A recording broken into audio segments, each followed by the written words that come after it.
Hello, Mr. President of the United States of America. What can I do for you? I understand, sir. Nobody knows how to play Talus. Yes, he does have a huge selection of loadout cards, but I can't say I can help you, Mr. President. I don't agree with some of your policies and the way you talk about women.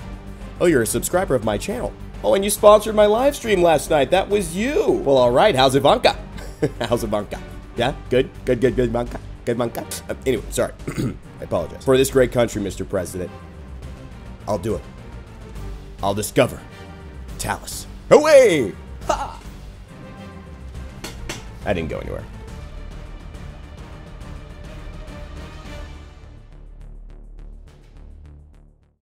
Hey guys, welcome back to another episode of Raynday Gaming. My name is Raynday, and today, welcome to Discovering Talus. We'll be talking about the new champion in Paladins and going over, in this new series, his cards, his legendary choices, and what I'm playing and how I'm playing it with a gameplay to follow up. As you can see here, Antidiluvian 4 and Revitalize 3 are core components of my loadout at the moment, giving me anti-healing on my overcharge and giving me 600 health when I travel back to my Rune of Travel, which I use a lot in my fight. I'm also using Remnant 3 because I think without having to reload as much and making sure my overcharge has always got enough ammo to maximize it, that's an important aspect of his kit that I want to keep available. Going into the legendary choices, this to me synergizes best with Inner Rage, which is my choice of legendary at the moment. But Faustian Bargain is something that I think you may want to consider as we take a look at that now. Faustian Bargain is something that allows you to no longer be automatically pulled back to your Rune of Travel, which is standard for Talus unless you pick this legendary. This means that if you find that it's more important to stay in your fight and not get pulled back and get the cleanse, that you have the option to, and then your portal will just reset, allowing you to place it again at the moment and time of your choice. However, this does mean that you don't have as much of a free get out of jail free card because it will not cleanse those effects, or if you get pulled at the last moment, which can be extremely life-saving and valuable. Inner Strength for me is more of the legendary of choice because it allows him to be more successful at duels. You could use your overcharge, blitz upper, immediately place your portal down before you've done that, and then blink back, gain your 600 health back, and then blitz upper and overcharge yet again. It's not a lot of people, even tanks in the game, that can survive that kind of punishment, and I think that allows him to be very flexible in winning duels when the time is appropriate. Raging Demon is not really a playstyle change, but it's an interesting legendary, and I think it works well for Talus players who want to go that route and just make sure their overcharge is always getting value. We'll talk a little bit more about this and see some playstyle choices for my Inner Strength and the loadout that I showed you as we head into the gameplay right now. Hello ladies and gentlemen, welcome to the second part of the Talus Discovering Talus guide. Of course, if you're just going to the gameplay, you know this is a three-part guide. So the first part, we talked about the legendaries and kind of my ideas around that, and of course the build. And now we're going to be looking at the gameplay. So I guess this is actually the third part. This is kind of the final part of everything. So this is what you've all been waiting for, but here's the build that I'll be running. We talked a little bit about that earlier on, and now we're going to see it in action. To me, these guides are really all about getting you from zero to hero, from not knowing anything about Talus to now understanding a direct possible playstyle that you can go and use in your next games, and also understand that this is out there. Maybe people are using it against you, know how to counter it. We're going to talk about that. I'm very, very excited to showcase it off. It's always going to be a little tricky starting off, with new champions coming through and not really knowing your way around it, but just trust me, endeavor to try new things, and it will be better. We already have a little bit of a disadvantage on the point. They're poking us down pretty low, and I see the next Talus coming through. He gets the jump on me, and oh no, first blood goes our way, but I get taken down. Curtosaurus actually just had way more to his name than I did. He kind of got the leap, had the high ground, hit me first with the punch. I was pretty much fighting an uphill battle, both figuratively and literally there.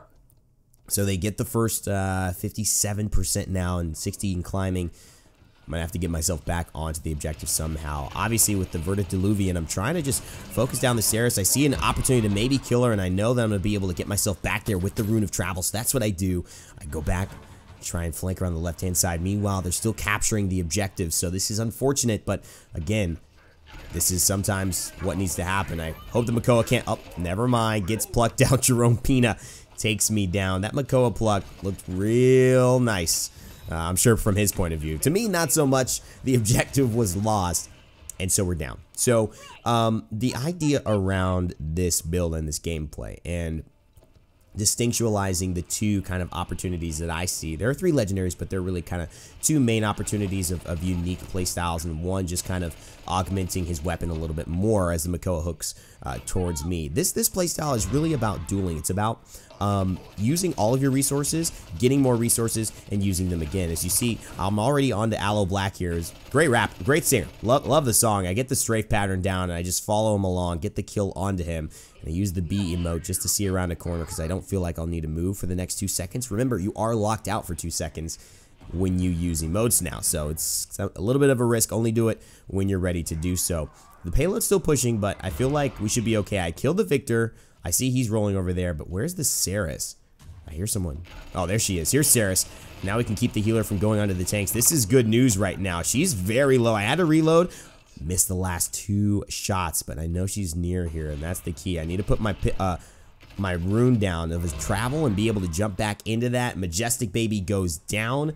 We've kept the healer away from the... And this payload's still moving? What the heck? What, guys, okay, it's 4v4, and... we don't have it. Oh no, they just got it. Are you serious right now? Am I gonna have to? I'm trying to stop this Saris and at least dismount her, but now I feel like I gotta go back to the fight. There's Owl Black. Oh my god, no, are you kidding me? Oh no, we actually didn't. That was a miscalculation that did not go my way. It is unfortunate, but I thought that since I was keeping Saris out of the fight the entire time, they had literally no healer, and we had ours. That the 2 tank, flank and healer combo would beat out their I don't know. That was my guess. Was I totally off on that? Maybe I was. Either way, we're down 2-0. That was quick. But we'll have the comeback mechanic now.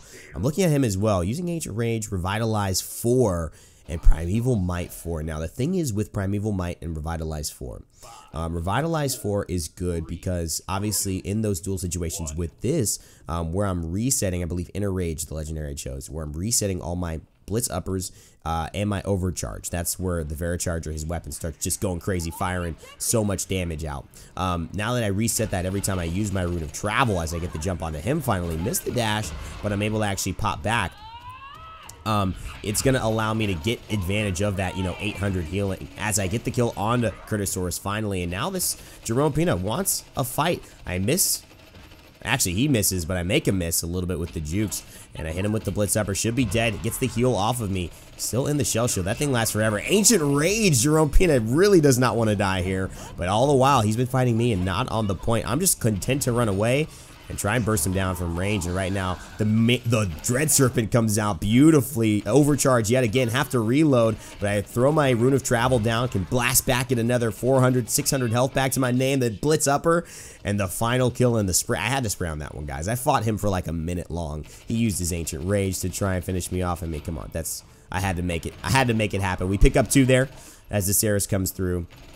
And again, early game, this is always going to be to my advantage, right? Because of the fact that, A, I've got the Antidiluvian, which allows me as a flanker and as a guy with a weapon that's pretty spammable to really impact the fight for my teammates. The 80% anti-heal early game is just barely under a cauterize 3, which means that, anything that they're anticipating in terms of heals from Saris is probably going to be drastically lower than they expected. And even the shell spin, when he's able to heal by hitting me, usually most Makoas run that card, so I'm assuming he has it. It's going to be 80% less than what he anticipated when I use overcharge to fire my weapon. And that is one of the most... It's just so effective here. As you see, we're kind of collapsing, and I just get pulled back right away, back to safety. I'm able to go and re-aggress. And now I get hooked by Jerome. Hopefully I can stay alive here. He does get low, but he finishes me off with that Dredge Anchor. And actually it was Talus who I ignored who came around and got me. But the big question and the big conversation is, do you, want to use Revitalize for Primeval Might for the 30%, 32% lifesteal, and the 800? Do you want to invest so many credits into that, so many loadout points in that? The reason I'd say no, personally, is because at late game it falls off very heavily. Lifesteal is very good, and maybe if you're playing at, if you're level 15, if you just joined Paladins, maybe you're just still figuring out ranked and, haven't really gotten a consistent grasp on high level, as this duel is just kind of going crazy here. But I get the strafe pattern, and the last Blitz Upper saves the day, and Aloe Black is here just looking like easy kill for me. X Marvel actually picks that one up. We go into the ultimate here, but Majestic Baby is surrounded by so many tanks. I actually just end up hitting Majestic Baby, and actually the turtle, Jerome Peanut, with the Blitz Upper, so that does not go in my favor. She ends up cleaning me up.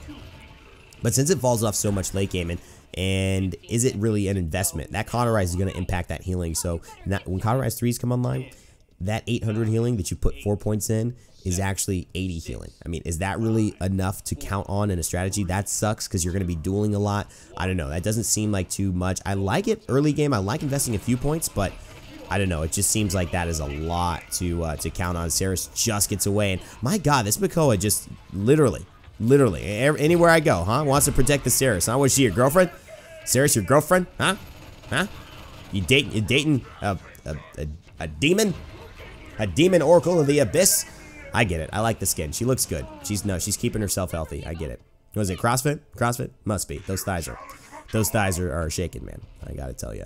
But the truth is, guys, you know, when you look at this gameplay, a lot of it is showcasing the power of from a long range and the burst potential that Talus can have. What I'm often doing is with overcharge, trying to just poke and make sure that I'm hitting the tanks, spraying them through with my cauterize on my normal weapon, and then overcharge as well, keeping them anti-healed so that Saris can't have an impact, that they can't have high sustain in the fight. Sometimes I'll use my Blitz Upper like that to get near a target, not necessarily to do damage, just to create some distance or close some space and be able to finish them off. As you see, it is a very good finishing tool, but right there, it was really used mostly for mobility. I'll throw my Rune of Travel down and now start to aggress, but oh my God, we just missed it. Oh no, this is looking good for us.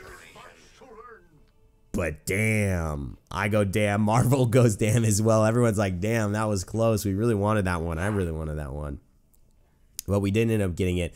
Now I think, you know, I have the Cauterize 3 down after 1 round. That's how long that round went. And I'm able to go ahead and grab the Haven, the morale boost, life rip.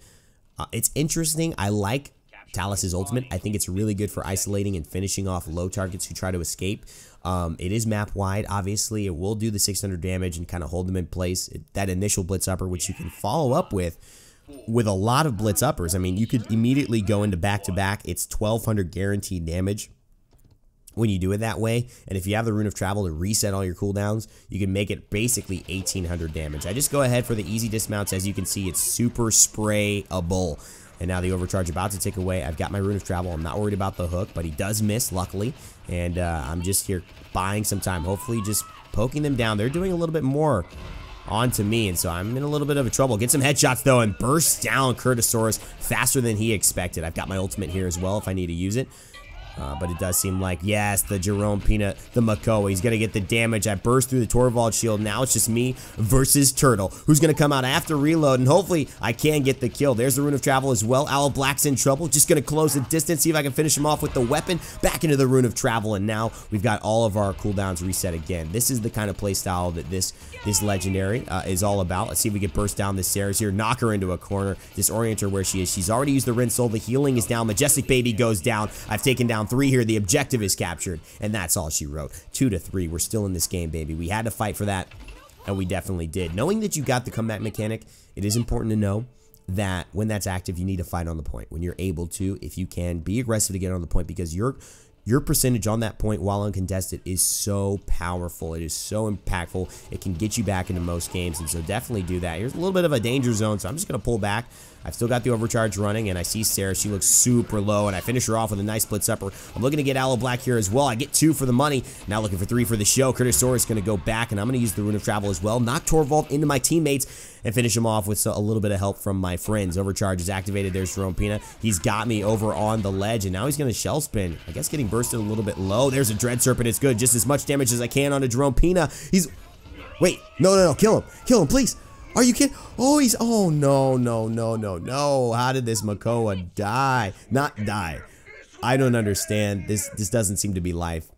Raise your hand if this has ever happened to you. Because I know it has. Oh, my God. All right, we'll see if we can get back in here, though. It seems like because of that, the Makoa has stayed alive. Their whole team is not crumbled as a result. I'm just using the Blitz Upper to just round the corner after I use the Rune of Travel, get a little bit of healing as well. But Jerome Peanut always has a hook in the tank for me. Don't you, buddy? Always got a hook in the tank for me. Well, thank you, Jerome. Thank you, Jerome. I appreciate it. Jerome. Where's that from? That was from something. Was it Kanye West's album? I feel like it might be a Kanye West album or something that I'm quoting from. I don't know. You guys have to look it up. You figure it out yourselves. I forget. It's part of my past, my dark, distant past. Aloe Black takes me down yet again, and this is then just a showcase of me getting a little bit too aggressive and our team kind of not collapsing onto the objective at the right time. We need to use the time as a group, and that's going to be the most important thing here. We're still doing a good job, but we want to push here. They're not going to win the game. They won't get another point. It'll stay 3-2 as we go to the next round. But we really want to take advantage of this. Start out with the overcharge, which means the anti-healing is there. And Ceres, look at that. No healing going on him. Look at that. He's not getting any healing. It lasts for 3 seconds, which is longer, I believe. It's twice as long as cauterize. So despite it being a little bit less than cauterize 3, it lasts twice as long. So maybe that's a really important thing to remember. And again, going on to the Vericharger, into the overcharge. Jerome Pina chasing me down. He finds 1 kill onto Maldamba. I'm just trying to play do-si-do here. I know he's trying to finish me off. He uses the shell spin. Actually not sure where he went. Oh, he went right to the next one. That was too bad. I was playing good do-si-do here, and now Aloe Black could be in trouble. He is. Oh, man, we might be able to get this. Oh, no, the Makoa comes back and gets to... I mean, this is... that round was just about leaving the Makoa alive and allowing him to help his team. That was it. He's clearly been impactful. He's been focusing me down. He's been getting clutch kills onto healers. He's been applying so much pressure. So it was interesting. I could go for the Chronos, or I could wait for Haven 3. He's already got Haven 3. He doesn't even have Cauterize. We went Haven 3 to start. It's kind of weird. But I guess he was very focused onto the damage I was able to do. I've got plenty of credits as well, so Life Rip could be an option, but I think I want to wait. I've also got my ultimate. So one of the things you could do as Talus is right when you get to a good spot, throw your Rune of Travel down, and then use your ultimate at the start of a round. It'll take you to an enemy player in the back line. Maybe it'll cause everyone to be dismounted. They might go and try and fight you and give your team free access to the point. I just want to set it up here. Throws a Rune of Travel, the ultimate coming through. And I'm actually finding Curtisaurus. I was looking for the Ceres, but what the? Where is he? He must have done something crazy there. Avoided my ultimate, and now it's 2 Taluses fighting. I have the upper edge here, and I got to get him before I go back. And oh, just barely pulled back. But I got the kill on a Curtisaurus, and that was lucky, ladies and gentlemen, because if it hadn't happened, it was a second later, it wouldn't have worked. 3 go down in an instant. Ceres, I could see that she just went into shadow travel, but she's got to be close. So keeping an eye on to that. Is she trying to kill the Damba? Good slither to buy some time and create some space. I feel like I'm Dr. Disrespect talking right now. The 1997, 1998. It's 1993, 1994. I'm just kidding. How dare I disrespect the doc like that? Aloe Black gonna be taken down. Oh, never mind. I was silenced, unregistered with the Torvald silence. The new changes to Torvald as well are in game. If you guys haven't tried that one, that's pretty crazy. He's got a beam that can silence me now instead of that big runic blast. So you gotta pay attention to different visual tells and sound tells. But wow, pretty effective, I dare say, my goodman. I was definitely expecting to kill him. Again, we see the Ceres super low. We go help Ghost Cuber finish her off with some constant DPS and some anti-healing, so the Rinsoul can't get her back to full. And now I'm just blasting back. Now the big thing, we talked about this. You know, do you want that, right? Do you want the ability for your Rune of Travel to have to bring you back? Or do you want the ability to say, no, I need to fight? Like in the instance with Talus, right? Where I was like, I almost didn't want to travel back because I knew I was going to kill him, but I didn't know if I was going to kill him fast enough. And I didn't want to leave him alive. So it was luck on my side that time. But if you take the first legendary, we talked a lot about this in the beginning of the draft, in the beginning of this guide. You know, that's a situation where that may befit you, but right there, that was also huge, being able to just come back. I actually activated it early. Aloe Black doesn't see me around. It's 3-3. We've got 1 minute and 16 seconds left. We might just be able to win this game, but we're going to have to play smart. The Talus has been completely, just irrelevant lately. The Torvald has to reload, and we get a nice blitz upper onto him, so he's super low. And look at this, overcharge Vericharger. Ceres is healing him all the way, 3,000 health to his name, and he barely raises an inch. That's exactly how powerful that was. Jerome Pina goes low, and now I'm trying to finish off this Makoa rampage. Don't even know where I am, but I ended up finishing him off, get the Talus super low, and now that's 1 down. Majestic Baby looked towards me, and now it's 2 down. Autumn Ned takes Curtisaurus, and can we finish unregistered? This could be it, ladies and gentlemen. Be careful of the Torvald ult, but we might be able to win this game against all odds. Talus coming through. There's the Ancient Rage from Makoa. We hear the sound cue. It's 30 seconds remaining now. We've got to do this. before overtime kicks in. I just want to hit the overcharge and make sure that I go in appropriately, and there it is, the Makoa. He's the one I need to burst down. Can we finish him off? Jerome Pina goes down. We get the kill. Hyper Beam from Torvald's not enough. Going in on the Owl Black. Can we force him out of the fight? I want to finish this one off. Blitz upper to the head. That's 2 for the money. Will it be 3? Curtosaurus goes down. It's just the Torvald. We're doing the anti-heal onto the Torvald. Majestic Baby can't keep him high, but she goes shadow travel, immune and invisible. She's buying 5 seconds, but Jerome Pina gets a great stun off of our Maldamba. Shoutouts to him. Ghost Cuber cleans up 2. Is this gonna be it? Is this gonna be it? Yes, we got it. Yes, yes, yeah. Yeah, baby. Yeah, we did it. We did it. Top play. You know, I thought I might have gotten it, but I think I died too much. I think if I had stayed alive and we had killed the Ceres and then pushed it, that would have been me getting the top play. But look at this. What is... Okay, my brother. Okay, going into a nice little Hexifier on the shield. Oh, and the Dread Serpent. I got to shout out this Maldamba right now, man. What a fantastic performance by him. A couple of key Dread Serpents to really set up a smart play. I mean, just CC them so they can't go into the defensive ults, can't move away. B118, congratulations. I think B all game was like, you're not really real Raynday. So now that you see this on the channel, hopefully you're like, wow, he really was the real Raynday, and he really did congratulate me. So good job, guys. Fantastic stuff. Hopefully this shows you a little bit about the play style that I'm running with Talus. I like to get in, I like to use my blitz uppers, use the overcharge, travel back with my Rune of Travel, and then do it all again or escape, depending on what it is. You know, I like to set things up a little farther, work within the time limit I've given. I don't run any cards to decrease or increase the length of the Rune of Travel before it pulls me back, because I like having the option to cleanse. I think 10 seconds is right on the money for me in terms of time. I'm going to keep checking it out, but I want to know your thoughts below. Obviously, let me know if you enjoyed this video. Let me know if you enjoyed this guide. If you found value in it, please let me know. And if there's something else your thoughts of Talus could contribute to the conversation, leave those in the comment section below. I always love hearing from you guys, and people really do read them and appreciate what you have to say. So spend some time, say something cool. And of course, if you did like the video, leave a like. If you want to see more, subscribe to the channel. That's the easiest way to support me. And of course, if you want to catch me on some live streams, you could sponsor me there. It's a great new feature that YouTube's added. As always, my friends, remember to never give up, never stop gaming, and I'll see you all next time.